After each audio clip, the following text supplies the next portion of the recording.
Brothers requested to gather closely, inshallah. Kareeb Tashreef le aaye. Brothers outside requested to start making their way inside. Jazakumullah. Inshallah, hum kuch waqt nikalenge. If you take out some time, inshallah, and sit in the masjid, then inshallah, we will learn, we will gain something, we will benefit. Brothers requested, please come inside, inshallah.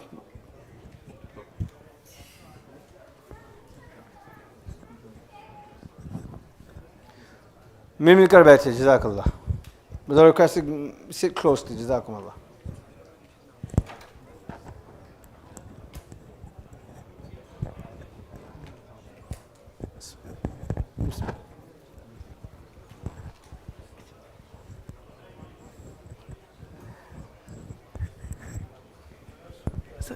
کتنی دیر بولنا ہے؟ کتنی دیر؟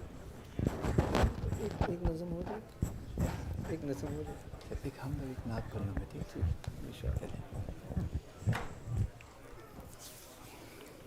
بھائی، آپ کو نعت سنانی ہے. آپ کو سننی ہے اور مجھے سنانی ہے. شوق سے سننا چاہتے ہیں تو میرے پاس آ جائے. مجبوراً سننا چاہتے ہیں تو کہیں سے بھی سن لیں. آپ کیا خیال ہے؟ شوق سے سننا ہے تو آؤ میرے پاس بیٹھ کر سنو. میں آپ کو دیکھوں، آپ مجھے دیکھیں. میں آپ کو سناؤں، آپ مجھے سنیں. تو اس میں ذرا لذت اور بڑھ جاتی ہے. آ جائے قریب.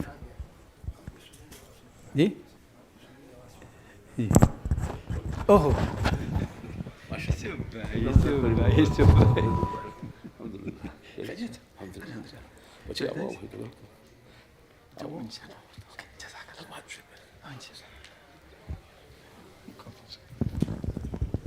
آپ کو پہلے میں ایک حمد سناؤں.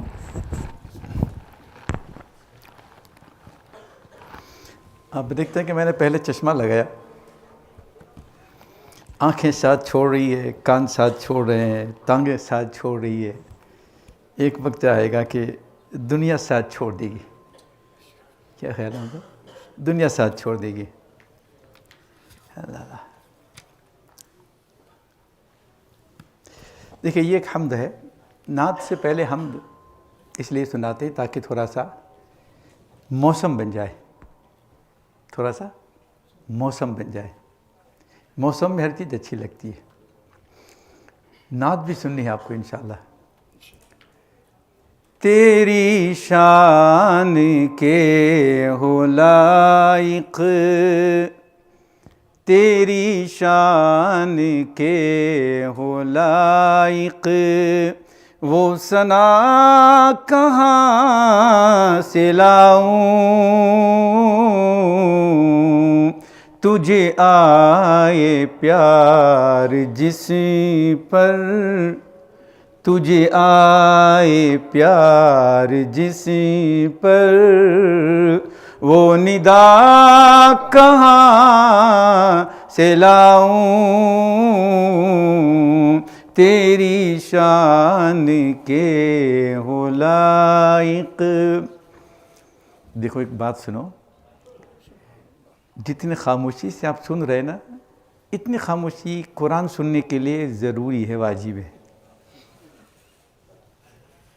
یہ جو خاموشی جس کے ساتھ سن رہے نا، یہ ضروری ہے قرآن سننے کے لیے. وہاں کچھ نہیں کر سکتے، صرف سننا ہی سننا، کچھ آ او نہیں کرنا ہے. لیکن قرآن کا ماشاءاللہ سیشن ختم ہو گیا. اب ہم شعر شاعری کی دنیا میں آئے. اب ہم شعر شاعری کی دنیا میں آئے. یہاں آہاں یہی کرنا پڑے گا. اس سے کیا ہوگا کہ اس سے مجھے بہت طاقت ملے گی. اب جانتے سال بھر کے بعد آپ کی خدمت میں آئے ہیں اور بہت کم موقع ملتا ہے. جب ملتا ہے تو دل کھول کر سنا دیتے ہیں.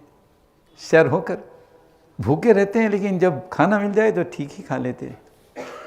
تو آج ماشاءاللہ آپ ملے ہیں تو آپ کو ہم سنائیں. تو لیکن تھوڑا سا آپ بھی مجھے کچھ سناتے رہیں.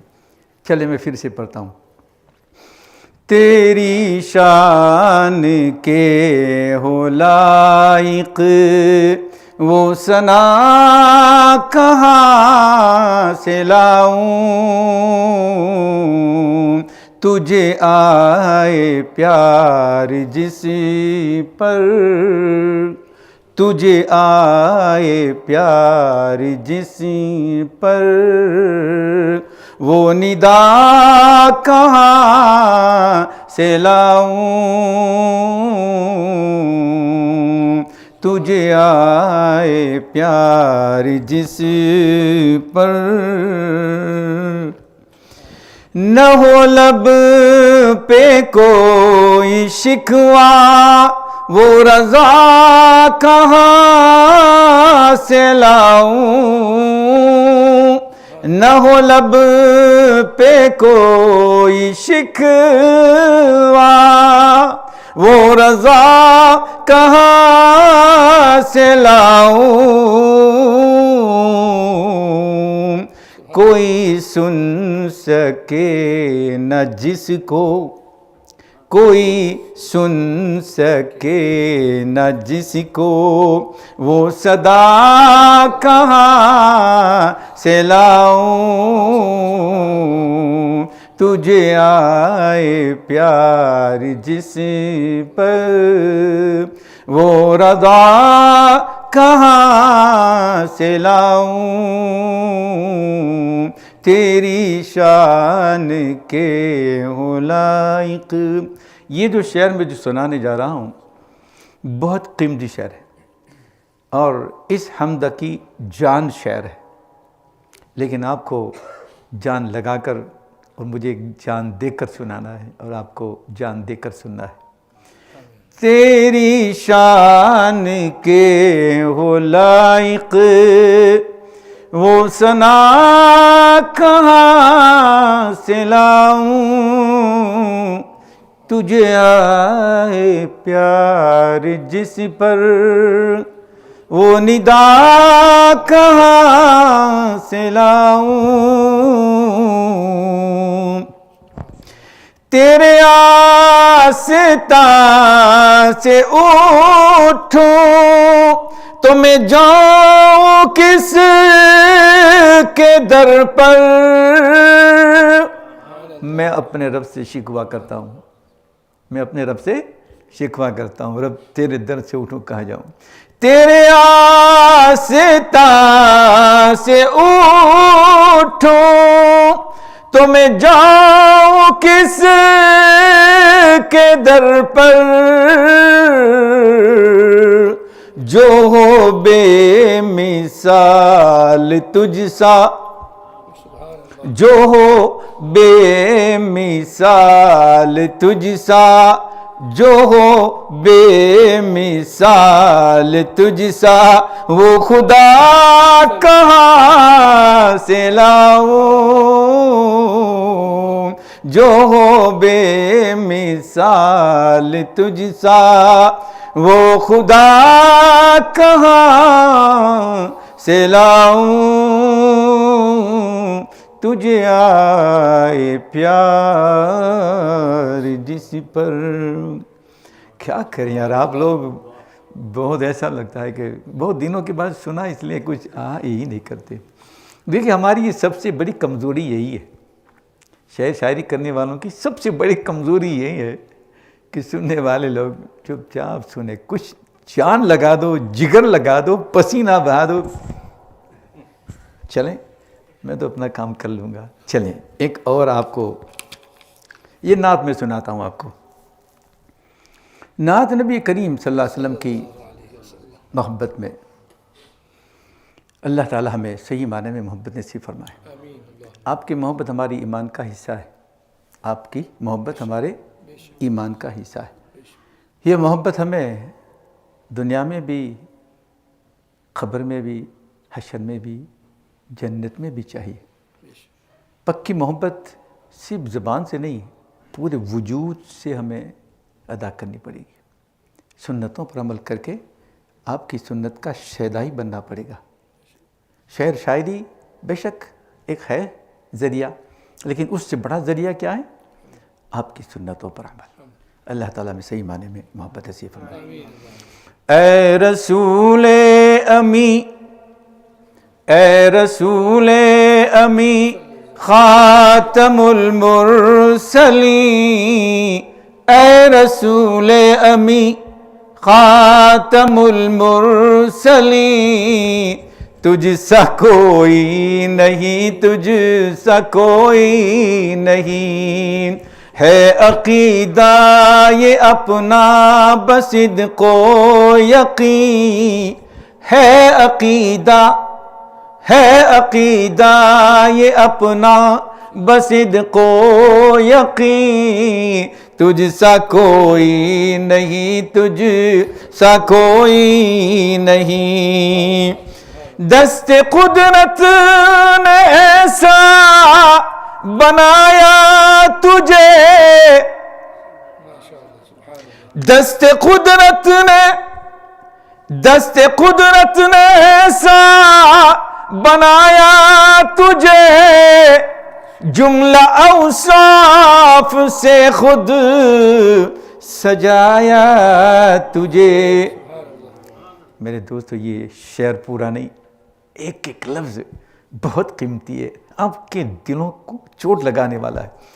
دست قدرت نے ایسا بنایا تجھے، جملہ اوصاف سے خود سجایا تجھے، اے ازل کے ہنسی، اے ازل کے ہنسی، اے ابد کے حسین، اے ازل کے ہنسی، اے ابد کے ہنسی، اے ازل کے ہنسی، اے ابد کے ہنسی، تجھ سا کوئی نہیں، تجھ سا کوئی نہیں، تجھ سا کوئی نہیں، تجھ سا کوئی نہیں۔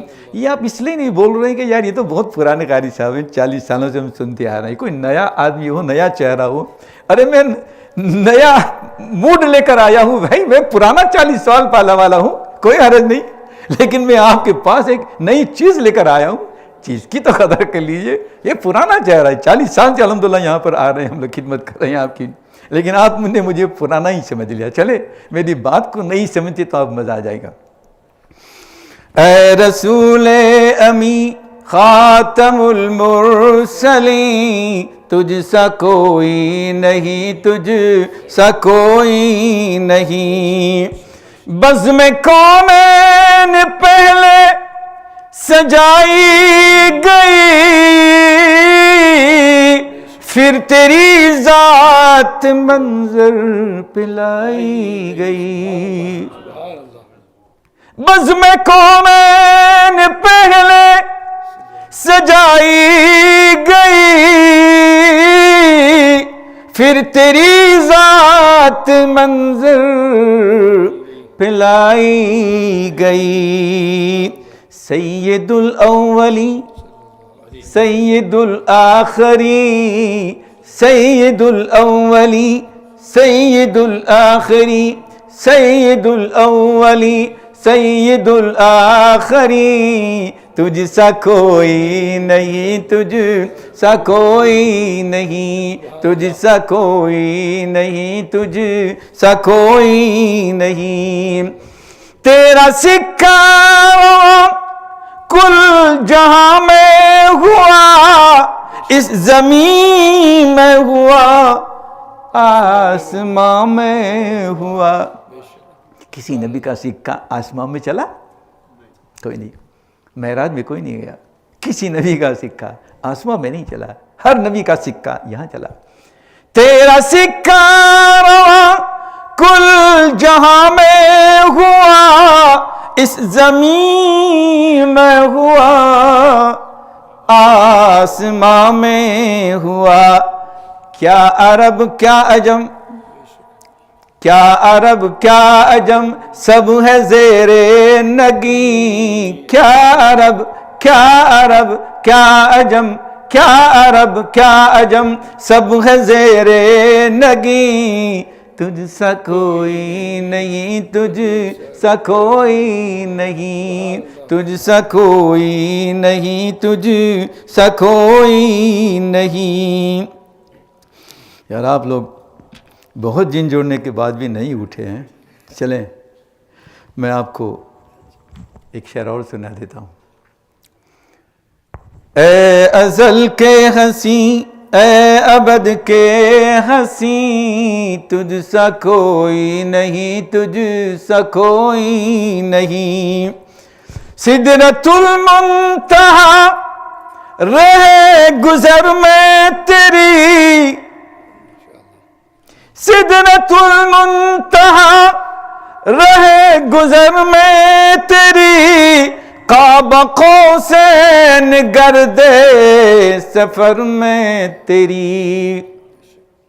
सिदरतुल मुंतहा रहे गुजर में तेरी, काबा कौसैन गर्दे सफर में तेरी। तू है हक के करी, हक है तेरे करी। क्या मेराज का नक्शा की जाए। तू है हक के करी, हक है तेरे करी, तुझसा कोई नहीं, तुझसा कोई नहीं, तुझसा कोई नहीं, तुझसा कोई नहीं।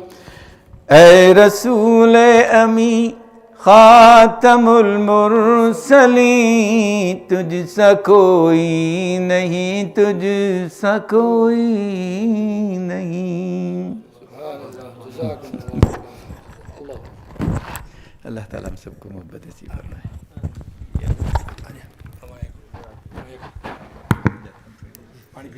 मैं यहाँ ले जाता हूँ। जज़ाकल्लाह खैर। अल्लाह ताला हम सबको इश्क़ इलाही और इश्क़ नबवी नसीब फरमाए। Allah grant us all His divine love and the love of Rasulullah sallallahu alaihi wasallam. Inshallah, I pass on the mic to Maulana Ismail Sahib, inshallah. Jazakallah. Bismillahir Rahmanir Rahim. Alhamdulillah. Alhamdulillah wa kafa wa salatu wa salamu ala man la nabiyya ba'da amma ba'd. قال النبي صلى الله عليه وسلم إذا رأيت الله يؤتي العبد من الدنيا على معاصيه ما يحبه فإنما هو استدراج. ثم تلا رسول الله صلى الله عليه وسلم ولما نسوا ما ذكروا به فتحنا عليهم أبواب كل شيء حتى إذا فرحوا بما أوتوا أخذناهم بغتة فإذا هم مبلسون. My respected elders, mashayikh, ulama, brothers, mothers and sisters listening at home, Assalamu alaikum wa rahmatullahi wa barakatuh. The hadith I've narrated in front of you is a hadith from Fadail al-Sadaqat. Fadail al-Sadaqat, Virtues of Charity of Hazrat Shaykh Rahmatullah alayh, within which Fadail al-Sadaqat is a very interesting book. I've mentioned this before. It's actually Kitab al-Zuhd, the book of asceticism. It helps a person disincline from dunya and be inclined towards akhirat. It removes the love of dunya and brings in the love of akhirat. It makes a person turn towards what is the asal maqsood, which is the hereafter. Many of the mashayikh, many of the ulama, many of the akabir have written books on zuhd. Hazrat Shaykh Rahmatullah alayhi has written for us a very small book, but a very soluble book, which is aham and very important reading for every single individual. This hadith I've narrated in front of you, Hazrat Shaykh Rahmatullah alayhi, he brings it and he introduces it within the context of zuhd. And he shows how despicable the world actually is. The hadith says, Nabi Sallallahu Alaihi Wasallam says, that when you see that Allah Almighty gives a slave from the dunya that which he loves, then Allah Almighty, He gives a slave, a person, a human being from the dunya in spite of his disobedience, in spite of his nafarmani, ma'asi, in spite of everything that he does that's against the warning and everything that Allah Almighty has told him not to do. And he carries on and he does sins, but Allah Almighty, in spite of his sins, and these are sins that could be physical sins, sins of the limbs, it could also quite easily be sins of the heart, sins, the spiritual illnesses. And he gives him from the dunya what he wants, what he loves, just carries on giving him. Yeah. فَإِنَّمَا هُوَ istidraj. Nabi Karim sallallahu alaihi wasallam describes this as being istidraj. He describes it to be a thing called istidraj. What does istidraj mean? Before I get to that, then Allah Almighty recites a verse of the Quran Kareem, within which Allah Almighty describes His dealings and the way He dealt with the ummats that came before. This is something to think about. The verses of the ayat before I recited it, Allah Almighty mentions, He says that the ummats that came before, Allah Almighty sent some difficulty upon them, so that they may turn towards Allah Almighty, but they ignored Him. They ignored Him, so Allah Almighty, what He then did was, He then He then, when they forgot that which he had warned them, فَلَمَّا نَسُوا مَا ذُكِّرُوا بِهِ, when they forgot that which that they had been warned of, Allah Almighty opened the doors of abundance to them. فَتَحْنَا عَلَيْهِمْ أَبْوَابَ كُلِّ شَيْءٍ. He opened the doors, He gave them everything. He gave them everything from the dunya. And we sometimes think that dunya is only for those people whose postcodes are beyond Watling Street Road. But the reality is, dunya is more than that. When Hazrat Shaykh Rahmatullah Alayhi, Hazrat Tanveer Rahmatullah Alayhi in their kitabs, when they mention dunya, they divide dunya into two things. They say, Hubbul Mal, love of wealth, and Hubbul Jah, love of status. In fact, they say that a person can have no wealth, but he has love of wealth in his heart. He wants the wealth, he drives for it. He's got more love than the person who's got wealth, but he doesn't care about it. Yeah? So Hubbul Mal, Hubbul Jah, love of wealth and love of status. And you don't have to have loads of wealth necessarily. It's about the feeling of the heart. So Allah Almighty, He gives them. And we could easily apply within that. Why? Because we think about it, maybe 40 years ago, 50 years ago, 60 years ago, 80 years ago, a couple of generations, few generations before, what was our condition? What was the condition of our people? Poverty was there, difficulties were there.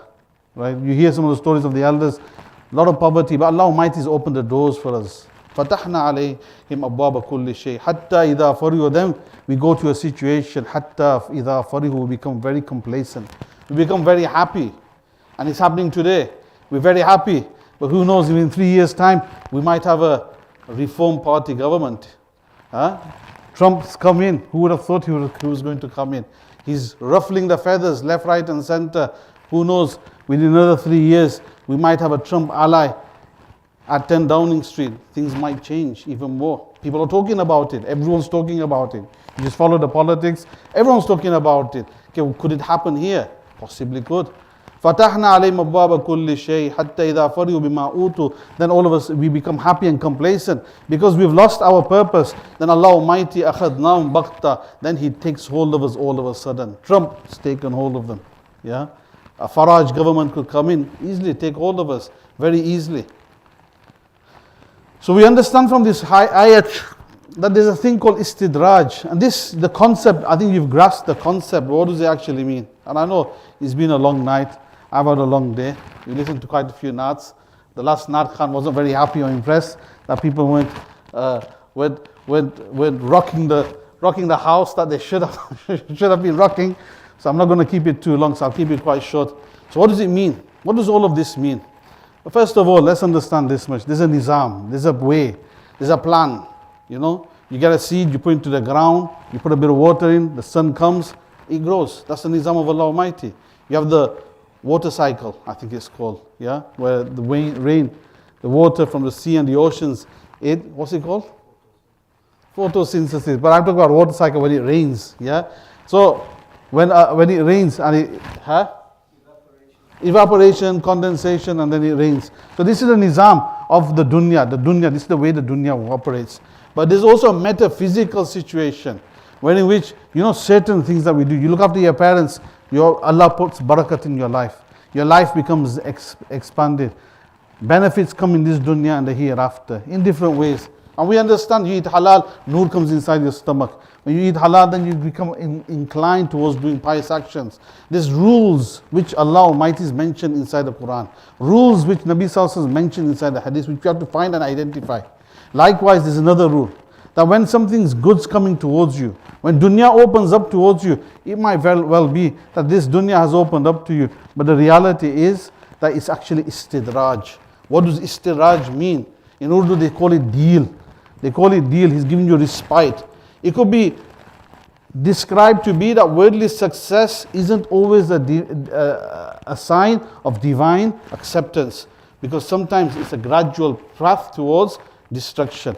In fact, Imam Qurtubi rahmatullah alayhi in his tafsir, he mentions istidraj. He first of all says, what does it come from? He says it comes from the word daraj, to fold something. That's where it comes. Okay, udrijal mayyitu fi akfanihi. The mayyit, the dead person, was placed in his shroud, and the shroud was put on him, and he was folded in bit by bit. Anyone who's seen it, 3 sheets folded in a certain way, cut in a certain way, placed into the mayyit's placed inside it, and it's folded, turned over, folded, turned. It's a laborious process. But this is where udrijal mayyitu fi akfanihi. This is the way where the word daraj comes from.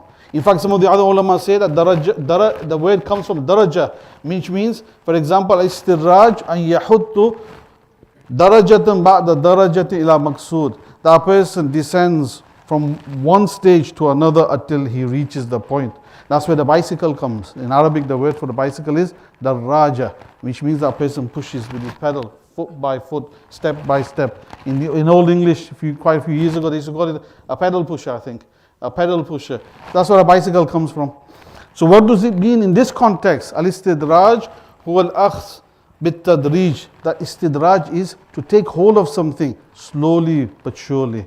Manzilatan ba'da manzilatin, stage by stage. Allah Almighty opens the dunya for you and He gives you, but then He takes hold of you.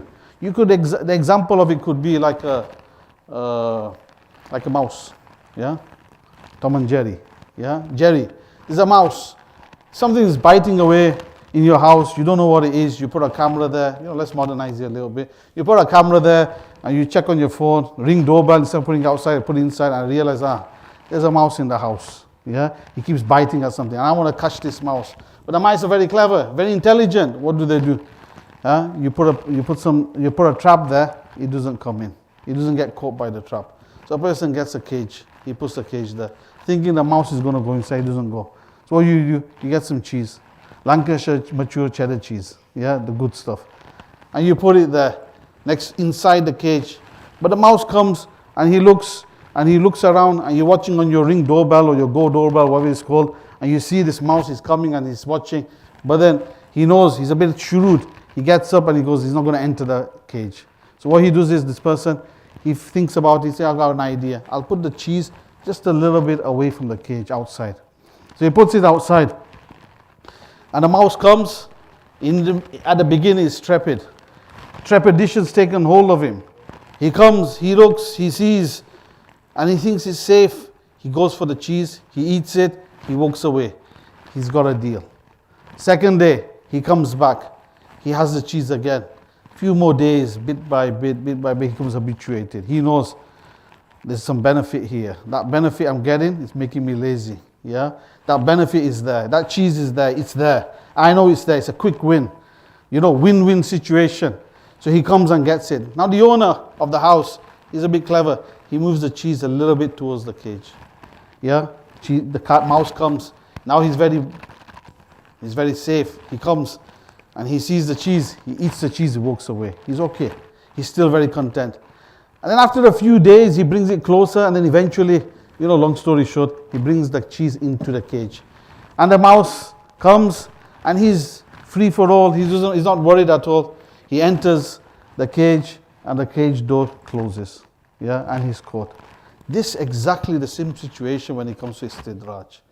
Istidraj is the same. The Allah Almighty, He gives you a warning. It could be any type of warning.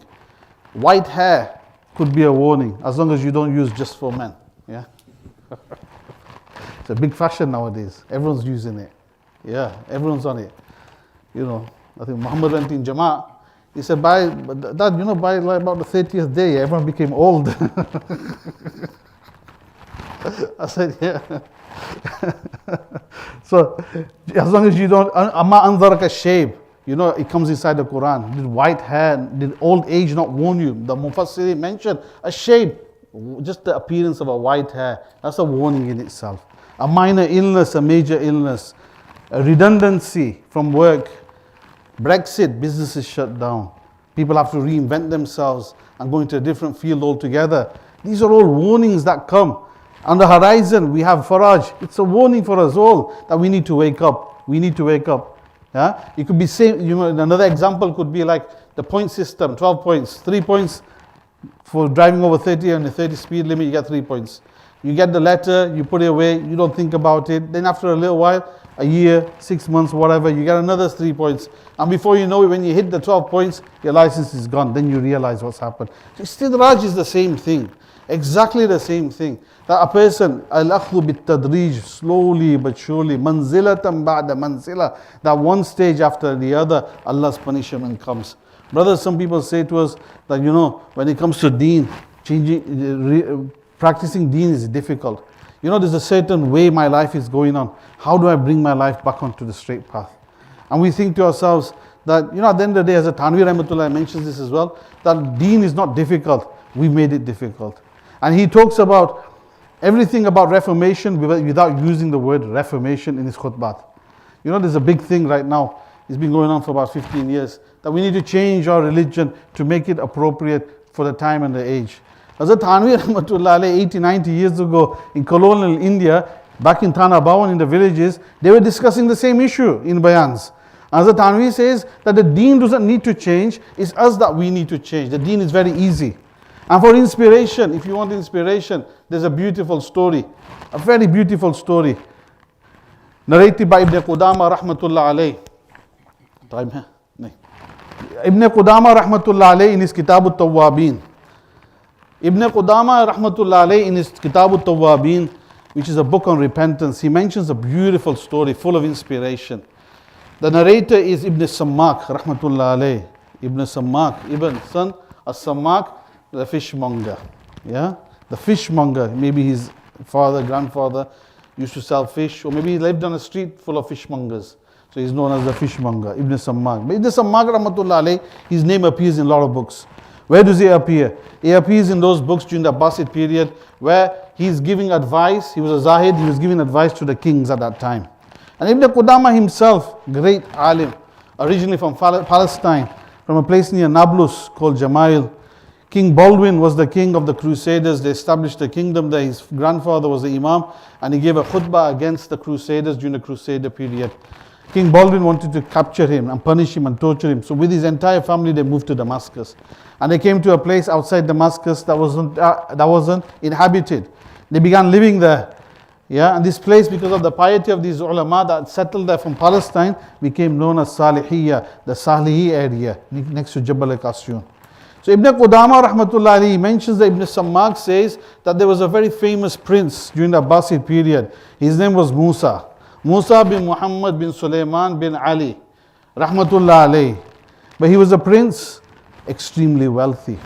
He says about him that he had no concern or ambition except for pleasure. His annual income, over 13 million silver dirhams. Now I don't see anyone raising any eyebrows because it just doesn't mean anything to anyone. But there's a beautiful app on internet called ChatGPT, where if you put the right prompts in, it gives you the answer of what that currency or what the value of over 13 million silver dirhams from the Abbasid period is today. And it came up, according to ChatGPT, if you want to believe it or not, Maulana, Hafizab, yeah, if you want to believe it or not, but it came up to be 6.16 million pounds in today's money. Yeah, that was his annual income. And he spent or blew that entire money on enjoying himself. He had a pleasure palace built in Basra. It was a palace full of enjoyment, which you could call a pleasure palace. Dubai, forget about it. Manhattan, forget about it. His pleasure palace had arches on one side overlooking Basra, the whole city. On the other side, he had arches overlooking his gardens. During the day, it was amusement in the gardens, playing chess, playing with pigeons and I don't know what other games, bathing and all the rest of it. And in the evenings, that's when the entire, he says that every night was a celebration. What he means is that every night was a disco, was a party. It was a party night. All his friends would come over. He had slaves, he had slave girls, he had musicians. 6.16 million pounds was his annual income. Just to give you an understanding of how much wealth he had 35 candles, large candles just in that little pavilion. 35 candles, I don't know what size they were, but each candle, the holders of the candles would cost £2,000 in today's money, if you converted it. He had chandeliers with rubies and diamonds and all sorts of things. He had a canopy made from elephant tusks. And he reclined on a throne, a beautiful throne.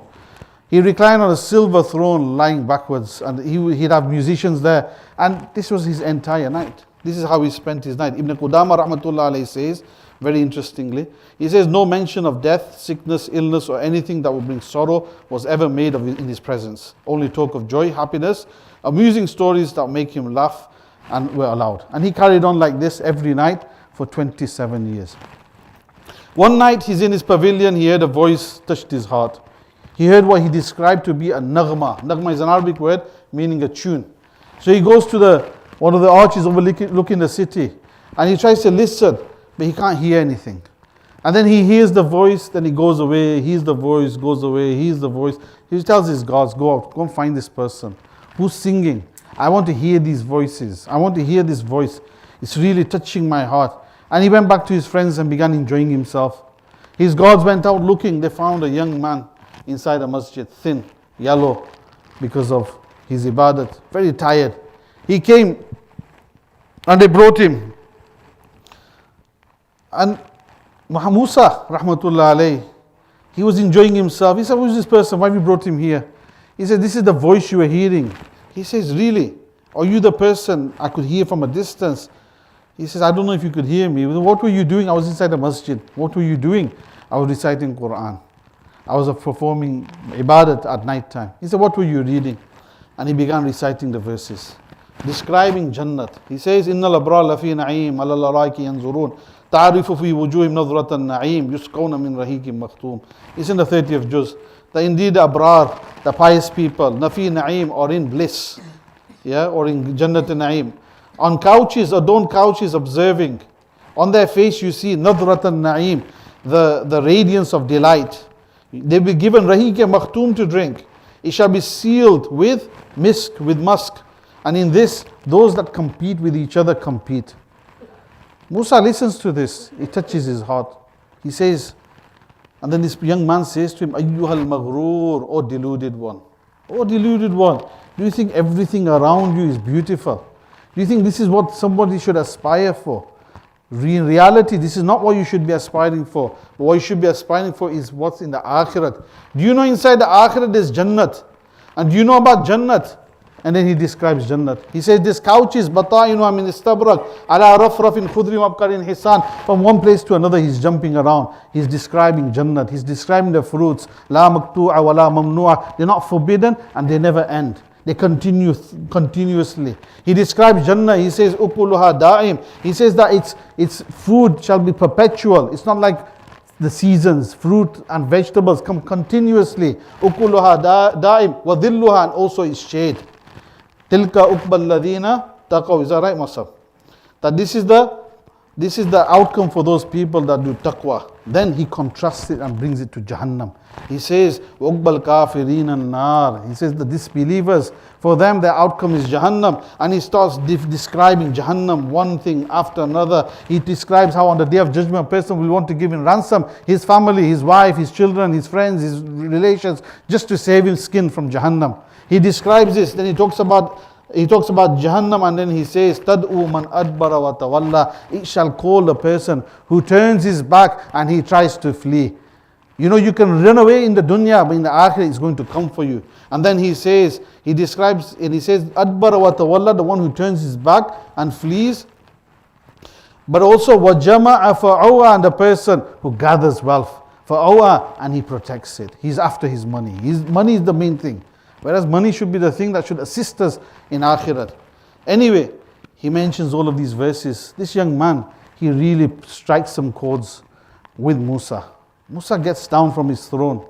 He sits in front of him and he does tawbah. He repents. He tells all his friends to go away. He tells his servants and slave girls to go away. He empties the palace out. And eventually, he gives away in sadaqah most of what he's got.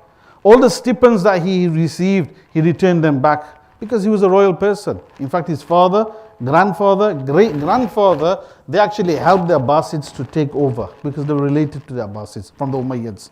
So they all had stipends, they were governors, extremely wealthy. He returned everything that wasn't his. And then he began a different life completely. He turned towards Allah Almighty. People will come to visit him, they'd see him dressed in wool. They see him dressed in different clothes to what he was dressed in before. And they would say to him, Irfaq bi nafsik fa innal mawla kareem. They would say to him that, oh, Musa, take it easy on yourself. Mawla, our Allah Almighty is Kareem. He's very gifted. He's very kind. Yashkurul yasir. On a little, he gives thanks. Wa yuthibu al kathir. And he gives a lot in reward. You don't need to take it hard on yourself. But his tawbah was his tawbah.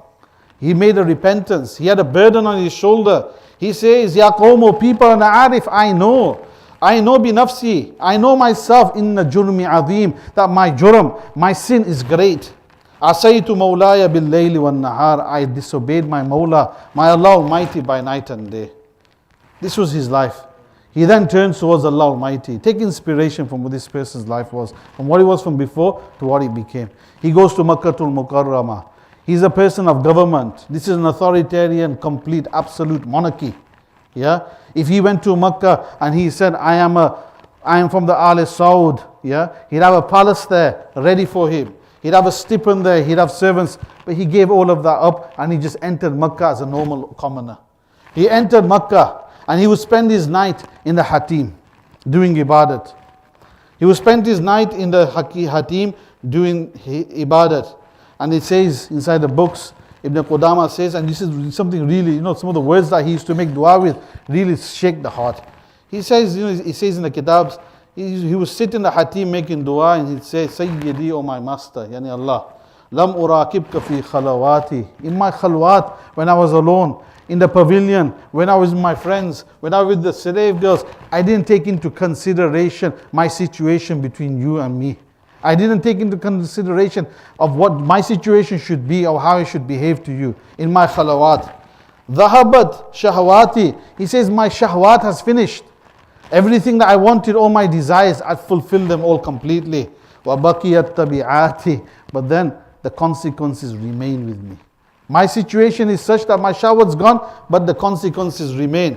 And then he says, destruction to me on the day I was born, the destruction to me on the day that my book of deeds will be open in front of you and my deeds shall be presented to you. What do I have to show you? What do I have? What can I ask for you? He then continues and says, Oh Allah, you know about my actions. Who should I run to? Ila man altaji'u. Who should I take refuge to? Inni la astahilu an as'alaka al-jannah. I'm not worthy to ask you for Jannah. It's only for your karam and your kindness that you forgive me and have mercy upon me. Ibn Sammaq rahmatullah alayhi says, the narrator, he says, I was inside the haram. I didn't know about him. I knew about him in Basra, but I didn't know about him in Makkah. I didn't know that his life had changed. I was inside the haram and I'm doing tawaf. And in those days, tawaf, very easy. You could really do tawaf dead quick. Well, not even long ago, just 20 years ago maybe.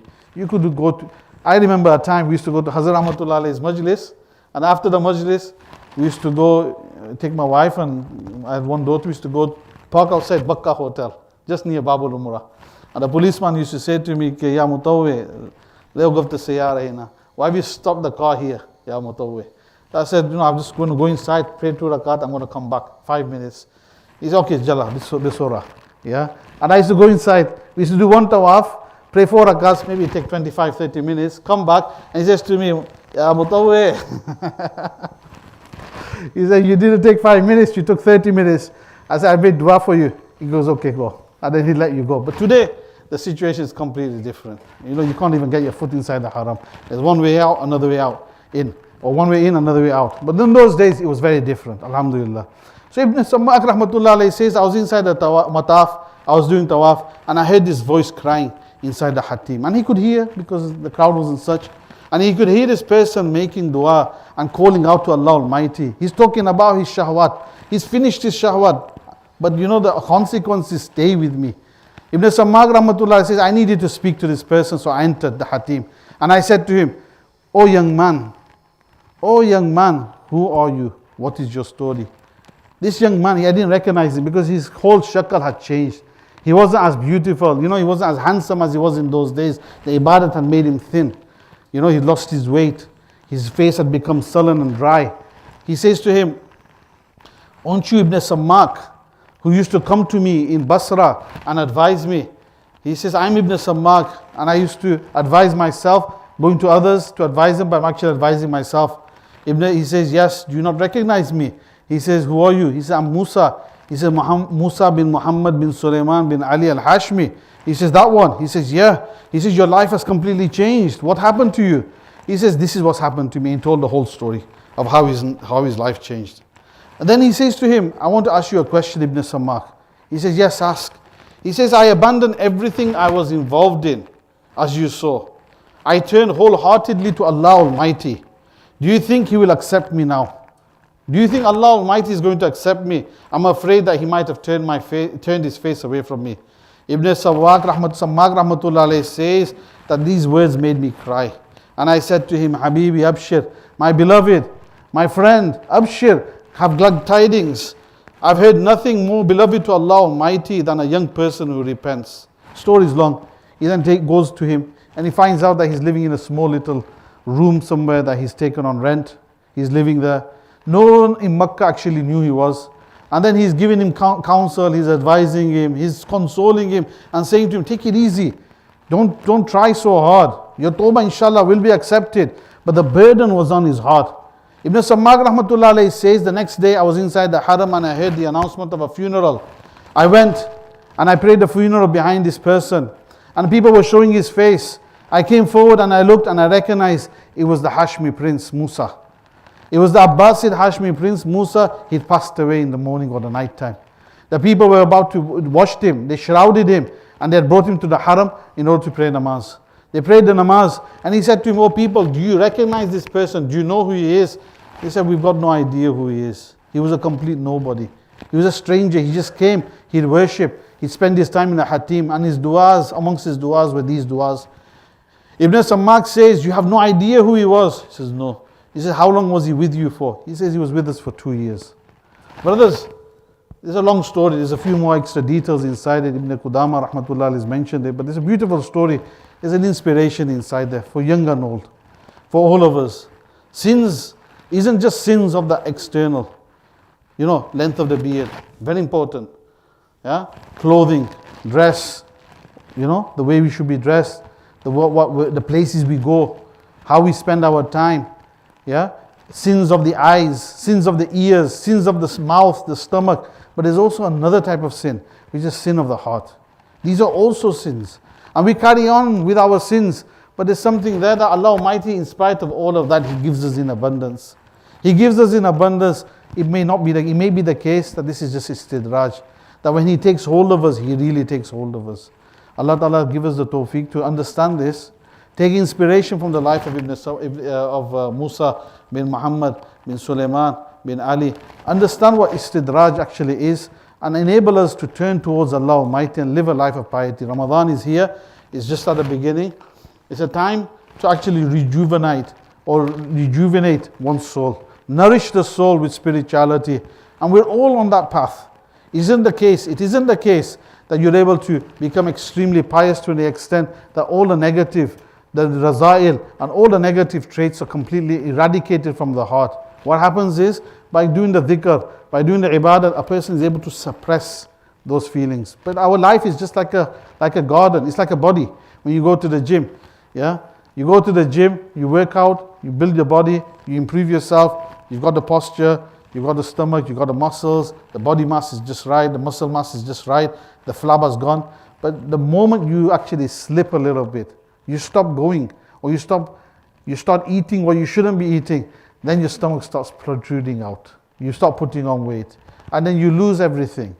So it's not by just going to the gym for 6 months and working out that you become like that forever and ever, and you become Arnold Schwarzenegger and just going to remain like that forever and ever. No, the fact of the matter is, if you don't look after yourself, you can easily fall in. That's why Allah Almighty has given us the opportunity of Ramadan, that this is the time where we can have a detox, that we can have a bit of a deep dive, understand where our deen is, understand where we are as individuals, and take inspiration from the lives of our pious predecessors. It's been a long day, a long night. Wa akhiru dawana, alhamdulillahi rabbil alameen.